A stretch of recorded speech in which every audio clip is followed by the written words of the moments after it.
तो एवरीवन कैसे हैं? मुझे लगता है सेफ हैं, क्योंकि घर पर है इसीलिए सेफ है। तो आज का जो वीडियो लेक्चर होने वाला है वो बहुत ही इंटरेस्टिंग होने वाला है, क्योंकि लास्ट वीडियो में हमने जो बात करी थी वो करी थी कि इकोनॉमी में कौन कौन सी मेन एक्टिविटीज परफॉर्म होती हैं। हमने कहा था किसी भी कंट्री में अगर प्रोडक्शन, कंजप्शन और डिस्ट्रीब्यूशन ये तीन काम होते हैं तभी उस कंट्री को हम इकोनॉमी का दर्जा देते हैं। तो पहली जो एक्टिविटी है वो है प्रोडक्शन। तो आज हम बात करने वाले हैं प्रोडक्शन प्रोसेस क्या है, प्रोडक्शन होता कैसे, क्या रिक्वायरमेंट्स हैं, तब जाकर हम प्रोडक्शन करके कोई भी प्रोडक्ट तैयार कर पाते हैं। तो बड़ा ही इंटरेस्टिंग टॉपिक है, तो आज मैं आपको इसके बारे में बताऊंगा। बेसिकली प्रोडक्शन इनिशिएट करने के लिए हमें क्या चाहिए? फैक्टर्स ऑफ प्रोडक्शन चाहिए। और फैक्टर्स ऑफ प्रोडक्शन की अगर मैं बात करूं तो कितने हैं? 4। कितने फैक्टर्स ऑफ प्रोडक्शन है? 4। अब मैं नाम बता देता हूं इनका। सबसे पहला फैक्टर्स ऑफ प्रोडक्शन है लैंड, दूसरा है लेबर, तीसरा है कैपिटल और चौथा है एंटरप्रेन्योर यानी कि मैं खुद।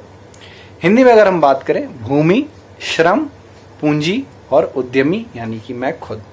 तो अगर मैं बात करूं पहला फैक्टर लैंड, वो क्यों इंपॉर्टेंट है मैं आपको बताता हूं। सपोज मुझे मोबाइल फोन की फैक्ट्री शुरू करनी है और मैं mobile phone as a product बनाना चाहता हूं, तो उस प्रोडक्शन को इनिशिएट करने के लिए मुझे एक यूनिट लगाना पड़ेगा और उस प्रोडक्शन यूनिट को मैं हवा में नहीं लगा सकता। तो मुझे सबसे पहले क्या चाहिए? लैंड चाहिए। तो पहला फैक्टर ही क्या है? लैंड। लैंड अगर खुद का है तो ठीक है, अगर नहीं है तो मैं क्या करूंगा? किसी और से रेंट पर ऑक्यूपाई करूंगा, तो बदले में मुझे एक्सपेंडिचर करना पड़ेगा। अच्छा जी, नेक्स्ट चीज जो मैं आपके सामने बता रहा हूं वो नेक्स्ट फैक्टर है, वो कौन है? लेबर। लैंड मैंने ले लिया, यूनिट मैंने बना दी, लेकिन वहां पर काम करने के लिए लेबर चाहिए। नहीं सर, मशीन चाहिए, है ना? नहीं, मशीन तो चाहिए, लेकिन मशीन खुद काम नहीं करती। मशीन को ऑन ऑफ करने के लिए क्या चाहिए? लेबर चाहिए, मैन पावर चाहिए। तो लेबर दूसरा फैक्टर है, बिना श्रमिक के हम काम नहीं कर सकते। तो लैंड पहला फैक्टर, लेबर दूसरा फैक्टर। अब लेबर अगर काम करेगी तो बदले में मेरे से क्या मांगेगी? अपना रेम्यूनरेशन मांगेगी, यानी कि मुझे उसको वेजेस देना पड़ेगा या सैलरी देनी पड़ेगी। तो अगेन लेबर के ऊपर भी खर्चा करना पड़ता है। नाउ द नेक्स्ट इज, अब मुझे तीसरा जो फैक्टर है ये इंट्रोड्यूस करना पड़ेगा, जिसको हम बोलते हैं कैपिटल। मैंने प्रोडक्शन यूनिट भी लगा दी, लेबर भी लगा दिए, अब मुझे क्या चाहिए? मशीन चाहिए, टूल्स चाहिए, इक्विपमेंट चाहिए जिनका इस्तेमाल किया जाएगा, और इन सभी चीजों को ऑक्यूपाई करने के लिए मुझे ह्यूज अमाउंट ऑफ इन्वेस्टमेंट भी करनी पड़ेगी। तो उसे हम बोलते हैं कैपिटल यानी कि पूंजी। अगर पैसा मेरा खुद का है तो बहुत अच्छी बात है, अगर मेरे पास पैसा नहीं है तो मैं कहीं से उसको लोन के रूप में लूंगा और बदले में मुझे क्या देना पड़ेगा? इंटरेस्ट। तो कैपिटल का भी अपना एक खर्चा है जो उसे मेंटेन करने के लिए देना ही पड़ेगा।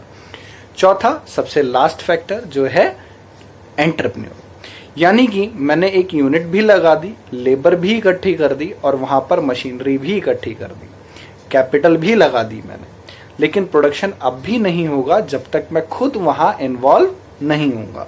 तो जो एंटरप्रेन्योर है उसका इन्वॉल्वमेंट बहुत जरूरी है, और मैं अगर अपना टाइम लगाऊंगा, इतना पेन लूंगा, लेबर इकट्ठा करा, लैंड इकट्ठा करा, कैपिटल इकट्ठी करी, इतना सारा पेन लिया, आइडिया लेकर आया, इनिशिएटिव लिया, मेहनत करूंगा, तो बदले में मुझे क्या चाहिए? प्रॉफिट। तो अगेन एंटरप्रेन्योर को भी एक कॉस्ट देनी पड़ती है, हमें एक खर्चा एंटरप्रेन्योर के ऊपर भी करना पड़ता है।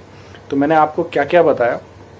4 तो फैक्टर्स चाहिए प्रोडक्शन के लिए। वो 4 फैक्टर्स कौन कौन से? Land, labour, capital and entrepreneur. और इन सभी 4 फैक्टर्स पर मैंने बताया मुझे अलग अलग लेवल पर पैसा खर्च करना पड़ेगा। तो अब एक डेफिनेशन निकल कर आती है कि the cost incurred on factors of production, या हम बोल सकते हैं the expenditure incurred on factors of production is called production cost. जितना भी पैसा हम फैक्टर्स ऑफ प्रोडक्शन पर खर्च करते हैं वो हमारी प्रोडक्शन कॉस्ट कहलाती है, और यही कॉस्ट हमें मदद करती है आगे चल के प्रोडक्ट को मार्केट में किस प्राइस पर बेचें ये डिटरमाइन करने में। मार्केट में प्रोडक्ट बेचने के बाद में हमने प्रॉफिट कमाया या लॉस, इसकी कैलकुलेशन हम तभी कर पाते हैं जब हम अपनी प्रोडक्शन की कॉस्ट का आकलन यानी कि कैलकुलेशन करते हैं। तो मुझे लगता है प्रोडक्शन का ये जो कॉन्सेप्ट मैं आज आपको इस छोटी सी वीडियो के माध्यम से बताना चाह रहा था वो अच्छे से क्लियर हो गया होगा। अब मैं आप लोगों के सामने शेयर करूंगा एक बहुत ही इंपॉर्टेंट जानकारी, वो मैं आपको बताऊंगा। मैंने लास्ट वीडियो में भी बताया था बीकॉम का बैच हमारा स्टार्ट हो रहा है और बीकॉम का बैच हमने डिसाइड करा था जून से स्टार्ट होगा, बट बहुत सारे स्टूडेंट हैं जो हमें फोर्स कर रहे हैं कि नहीं सर, नहीं मैम, आप एक काम करो, ये जो बीकॉम वाला बैच है इसको आप इसी मंथ से स्टार्ट करो। तो बीकॉम सेकेंड ईयर का जो बैच है, जहाँ तक मेरे को इन्फॉर्मेशन दी गई है वो मैं आपके साथ शेयर कर रहा हूँ। बीकॉम सेकेंड ईयर का जो बैच है हम इसी मंथ से स्टार्ट करेंगे और ये जो बैच होगा ये आप लोगों को लाइव मिलेगा पूरा, और इसका 3 फ्री डेमो क्लास आप ले सकते हो। इस बैच के बारे में अगर बताऊं, ये हिंदी मीडियम और इंग्लिश मीडियम दोनों ही मीडियम के स्टूडेंट्स के लिए होगा। सारे सब्जेक्ट की कोचिंग आपको अवेलेबल मिलेंगी यहाँ पर, जहाँ पर इकोनॉमिक्स और अकाउंटेंसी का पार्ट हमेशा की तरह मैं लूंगा और बाकी के सब्जेक्ट्स आपके दूसरे रिस्पेक्टिव टीचर्स लेंगे, जिनके बारे में मैं पहले ही बता चुका हूँ, और आप सभी का इंटरेक्शन 1-2 दिन में उनसे जरूर होगा। तो आई होप आप सभी को क्लियर होगा, आज की वीडियो भी पसंद आई होगी। और जिन लोगों को लगता है उनकी इंग्लिश थोड़ी सी कमजोर है और उन्हें इंग्लिश अपनी इम्प्रूव करनी है, तो वो स्पोकन इंग्लिश का कोर्स हमारे साथ ज्वाइन कर सकते हैं। तो अभी के लिए इतना ही। जय श्री राम।